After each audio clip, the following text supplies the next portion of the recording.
iyo uzi ukuri ugaceceka uri mubi nawe. When you know the truth and you keep quiet, it's bad, it's wicked. Kudahagarara mu kuri ngo udefend ukuri nawe uri mubi. If you don't stand in the truth and defend the truth, you are wicked. Usanze tugiye gukura Barbara mu kazi. You find that I was about to be laid off from work. Kandi uzi neza ko bagiye kumukuraho kuko atumvikanye na murumuna wanjye. And you find that I'm about to be laid off because I had some issues with his brother. Ariko akora neza. But I work well. Agira neza. I do well. Ari ibyo murumuna wanjye yamusabye aranga. There are things that his brother asked me, for example, to do and I refused. But we sit in a meeting to lay me off. And you keep quiet knowing the truth. You are wicked too. When do you become wicked again? When you start speaking when you shouldn't be speaking.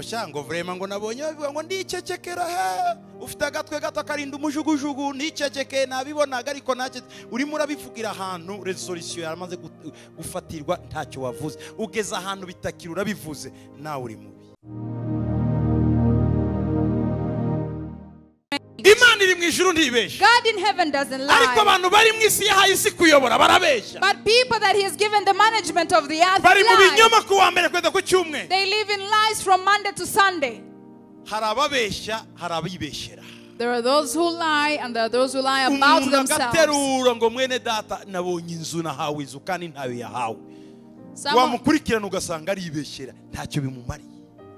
Someone will lie to you and say, brother, God has given me a house. And when you follow this up, you find they don't have a house. True. Truly, there is a girl who's been looking for me all these days. I think she likes me and she's not existing. It's not even a lie that will make you money. It's a lie that after you have lied, you go back to your ordinary life.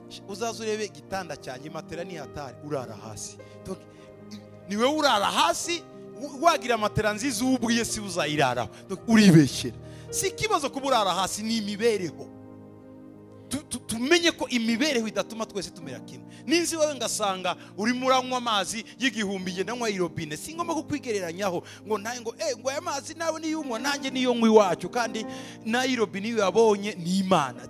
Inefo bakubeshya, turi mu isi ya injustice, isi ishira bamwe hejuru ikamanura abandi. Igihe rero tutararwanya icyo kinyoma, twemere uko turiho, twemere uko tubayeho. You can come and lie and say, I have a very nice mattress and bed, yet you know you don't have a bed, you sleep on the floor. So why do people bother lying about themselves and lying about things? It's all a matter of comparison, all a matter of inequality and injustices and the means. Live within your means. Why are you so dressed up today?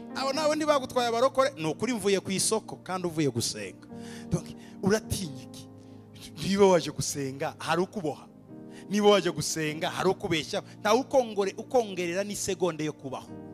Inevopa kwigora turwanye kinyoma. Let's fight against the lie. You meet people from church and you tell them, you look very smart. Are you coming from church? And they say, no, I'm coming from the market. Why do we lie? Ikinyoma numuzi wibibi. The lie is the root of wickedness.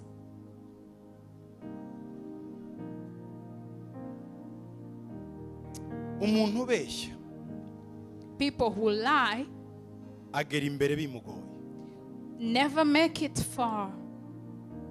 Muzi impamvu ubuzima bw'abantu bwenshi butajya imbere bagakora ibi bigapfa bakajya bigapfa ni ikinyoma kiba kibiri. Do you know why people always try, they do things but they never succeed? It is because there is a lie somewhere in their lives.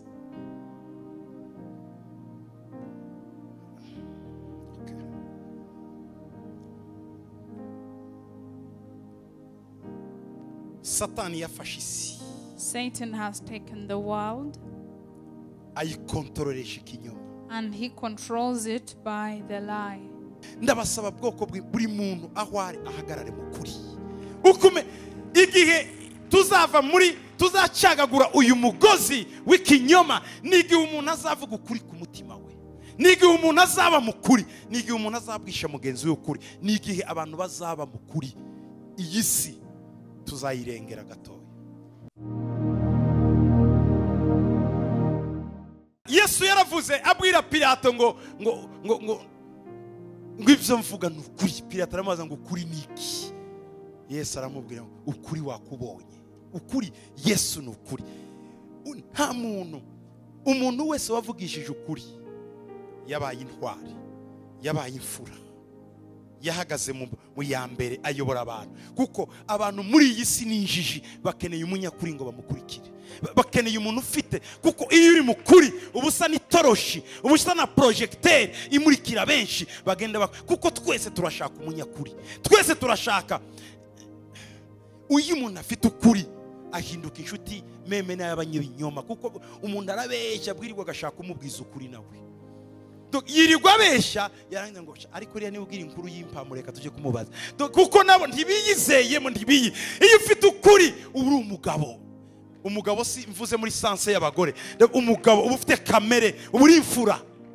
Ukuri iyo uvuga ukuri, when you speak the truth, uba ukenewe aho hantu. Muri iyi si abakomeye baricara bakavuga ngo ninde muntu uvuga ukuri mu muzana, barangiza ngo twamenye kuvugisha ukuri, tubwiza ukuri kuri ibi.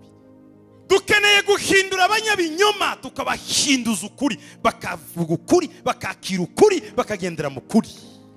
We need to change the liars into truthful people who speak the truth, walk in the truth, and live in the truth. Iyo uvuga ukuri uba uri uw'Imana. When you speak the truth, Bibiliya iravuga muri Yohana wa mbere 5:19 ngo tuzi ko turi ab'Imana, ngo ariko ngo umubi Satani ngo akontrole isi yose. the Bible says in 1 John 5:19 that we know that we belong to God, but the evil one controls the whole world. Satani akontrola isi mu kinyoma, Imana nayo igakontrola isi mu banyakuri. Satan controls the world in lies, and God controls the world through those who speak the Bibiliya truth. iravuga ngo Imana ngo iravuga ngo nimugende mu mihanda n'imiharuro ngo munzanire umugabo umwe w'ukuri gusa ngo ndagira icyo nkorana nawe. Iyo Imana yabonye umuntu w'ukuri ihindura amateka. Torero ry'Imana, Church of God, igihe kirageze ngo duhagarare ku kuri, dupfire ukuri, tuzukane ukuri. time has come for us to stand in the truth, live for the truth, and even die for the truth. Itorero ry'Imana rigize imyaka myinshi mu kajagari n'umwijima ribesha mu idini, ariko igihe kirageze ngo itorero abaririmo bahagarare mu kuri, bavugisha ukuri, bagendere mu kuri n'icyo Imana ibashakaho. Niba ukora muri politike, vugisha ukuri muri uwo mwanya urimo. Niba uri muri business, vugisha ukuri muri uwo mwanya urimo. Niba uri muri media, vugisha ukuri muri uwo mwanya urimo. Niba uri muri education, vugisha ukuri muri uwo mwanya urimo. Uko niko guhindura isi. Niyo mpamvu Imana yadusizeho, niyo mpamvu tutapfuye, niyo mpamvu tukiri bazima, no kugira ngo ubuzima bwa benshi bugendera mu kinyoma tubugarure mu kuri. Bibiliya ikondana byimazeyo abanyakinyoma. The Bible emphatically condemns the lie. Yohana 8:44. John 8:44. Bibiliya iravuga ngo Satani niwe se w'ibinyoma n'ababesha n'abana ba Satani, ngo kuva kera ngo uhereye kera ngo Satani ni umunyabinyoma. The Bible says that Satan is the father of lies, and those who lie are his children. From ever since he was a man of lies. Timoteyo wa mbere 1:9 kugeza ku 10, ibyahishuwe 21 kugeza ku 27, ibyahishuwe 22 kugeza ku 15. Aha hose Bibiliya iravuga ngo abanyabinyoma ntibazinjira mu bwami bw'Imana. Iyo umuntu abeshye, When you lie, wibutsa Imana Satani. you remind God of Satan. Donc fotokopi ya Satani ni umunyabinyoma. A copy of Satan is a liar. Muribuka bya bizira 7 twiza Imana yanga. Do you remember the 7 sins that God hates? Ngo umugabo w'indarikwa uvuga ibinyoma kaviwa akajya gutonda asebya abandi ababeshyera, ngo ari mu bantu mu bizira 7 Imana yanga mu gitabo cy'imigani. Reading from the book of Proverbs, the Bible says that one of the things God hates is a man who comes from his house to another house taking lies with him. Bigeze kubwira Martin Luther King Jr. They one day told Martin Luther King Jr. ngo iburimwe byo kugira ngo abirabura bagire umwidendezo bivemo bizagukoraho. They told him this freedom movement will cost you.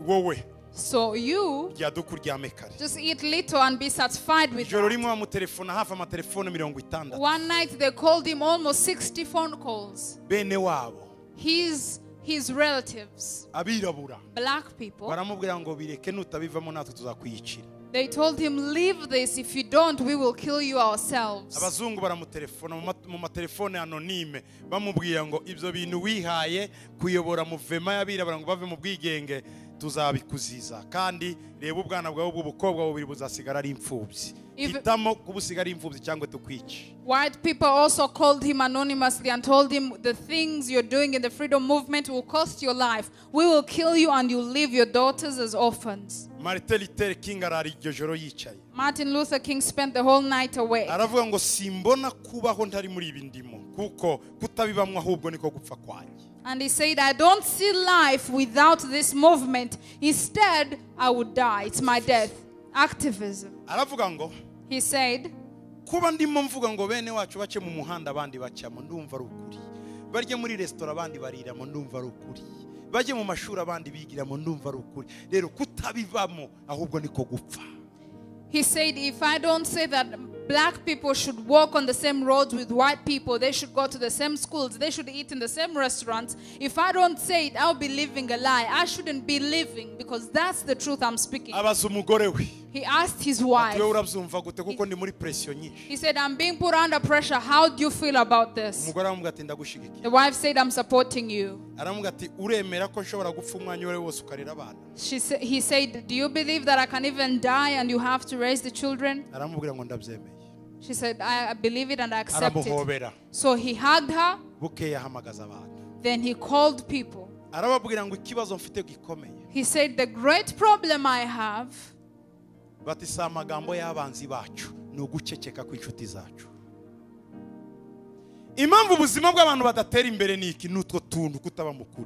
why are people underdeveloped? They don't live in the truth. Saying things that you don't know and you keep quiet to the things you know.